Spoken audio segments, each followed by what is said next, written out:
பிரியமானவர்களே, வாழ்வின் வெளிச்சம் வேத வசனத்தின் மூலமாக உங்களை சந்திப்பதில் மகிழ்ந்த மகிழ்ச்சி.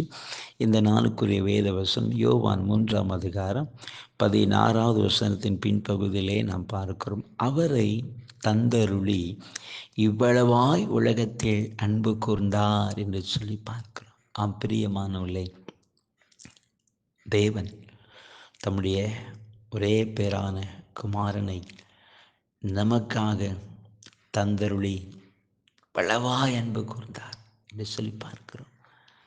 ஆண்டவராக இயேசு கிறிஸ்துவை குறித்து நாம் பார்க்கிறோம். இயேசு நமக்காய் கொடுக்கப்பட்டவர் என்று சொல்லி பார்க்கிறோம். தேவன் நம் மீது வைத்த அன்பை வெளிப்படுத்த தம்முடைய ஒரே பேரான குமாரனை நமக்காக பூமிக்கு அனுப்பினார் என்று சொல்லி பார்க்கிறோம். பிரியமானவர்களே, அவரை தந்தருளி இவ்வளவாய் உலகத்தில் அன்பு கூர்ந்தார் என்று சொல்லி பார்க்கிறோம். இன்றைக்கும் தேவன் உங்கள் மீது அன்பாக இருக்கிறார். அவர் உங்கள் மீது இவ்வளவாய் அன்பு கூர்ந்திருக்கிறார். ஆகையால் நம்மை ரட்சிக்க இயேசு உலகத்துக்கு வந்தார். அவர் உலகத்தின் ஒளியாய் வந்தார். இன்றைக்கும் அவர் உங்கள் வாழ்வில் வரும் பொழுது வாழ்க்கை வெளிச்சமாய் மாறும்.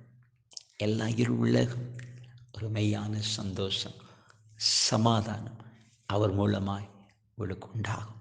நாம் ஜெபிப்போம். நன்றி ஆண்டவரே, இன்றைக்கு வார்த்தை கேட்கிற ஒவ்வொரு பிள்ளைகளுக்கு ஜெபிக்கிறப்பா. அநேக ஜனங்கள் இருளுக்குள் அகப்பட்டு வேதனையோடு கண்ணீரோடு இருக்கிறத பார்க்க சமாதானம் இல்லை, நிம்மதி இல்லை, ஆரோக்கியம் இல்லை, சுகம் இல்லை.